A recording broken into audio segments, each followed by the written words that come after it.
And welcome back to the Michael Cohen Show on our continued journey to 500,000 subscribers. Let's get there. So hit subscribe, watch, comment. Please keep the comments coming and share with your friends because the insanity, it's not stopping. Today, Trump flew to the Netherlands for a NATO summit. And this is what he posted on Truth Social on his way there.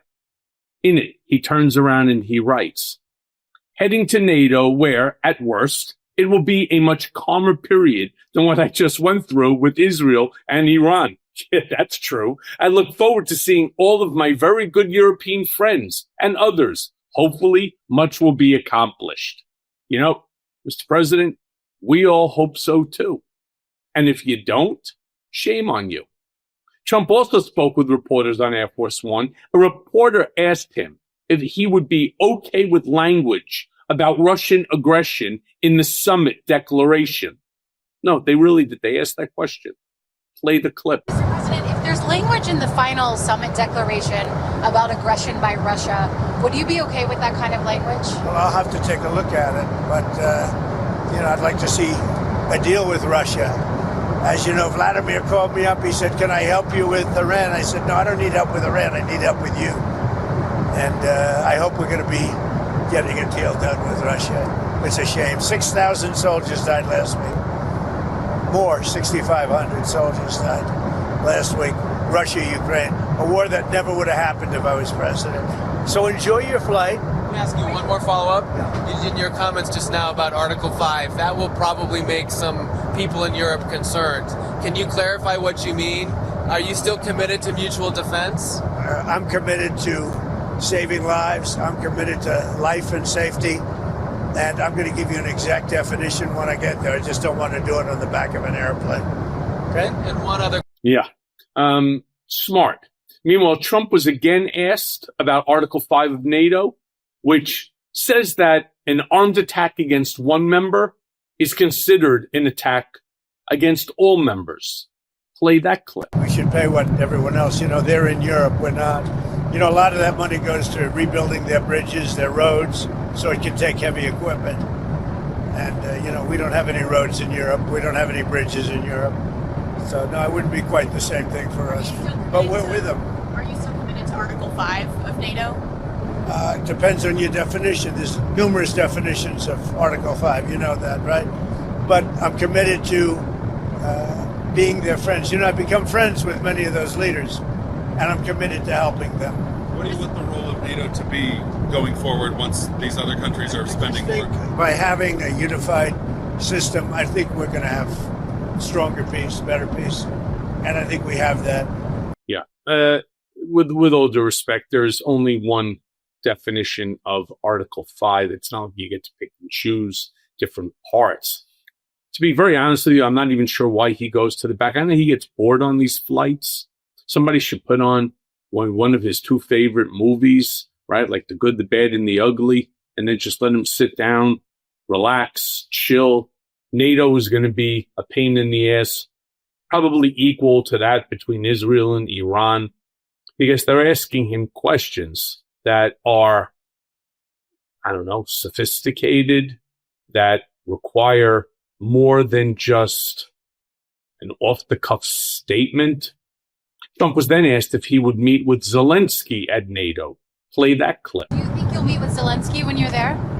Yeah, probably. I'll see him. Yeah. What would you say to him? Say, how you doing? He's in a tough situation. Should have never been there. Yeah.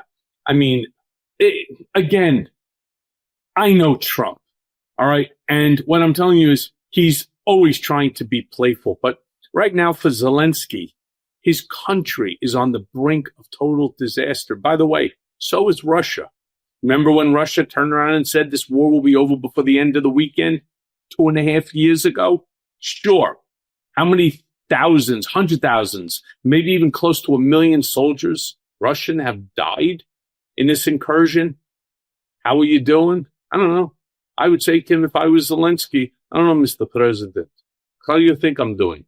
Right? Meanwhile, yesterday, Trump posted this on Truth Social, ranting about Russia and nuclear bombs. Let me show you what he said. In it, he writes, Did I hear former President Medvedev from Russia casually throwing around the N-word? He's talking about nuclear, and saying that he and other countries would supply nuclear warheads to Iran? Did he really say that, or is it just a figment of my imagination? If he did say that, and if confirmed, please let me know immediately. The N-word should not be treated so casually. By the way, I totally agree with him here. I guess that's why Putin's the boss.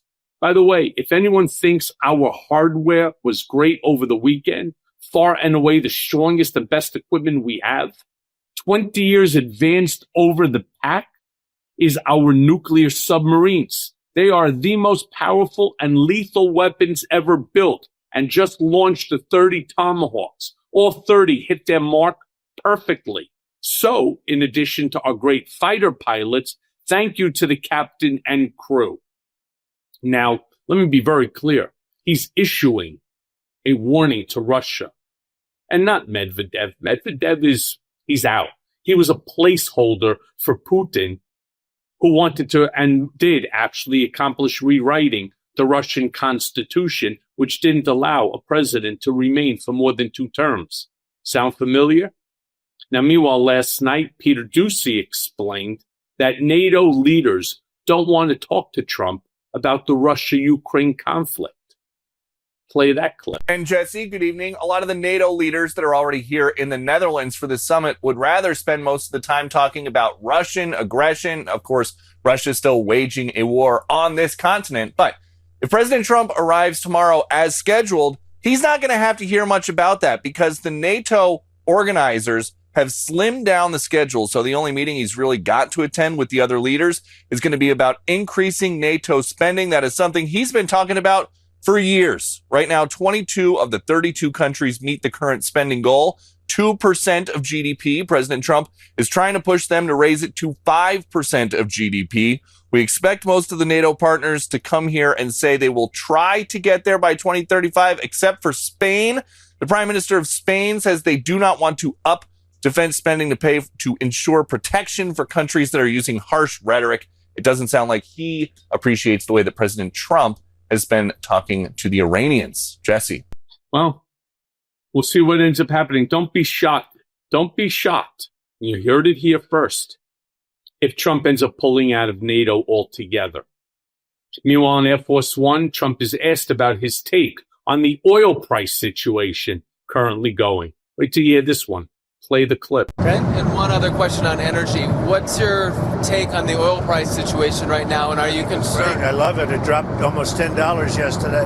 I put out a statement, get it down, because a lot of people aren't able to do things when the energy goes down.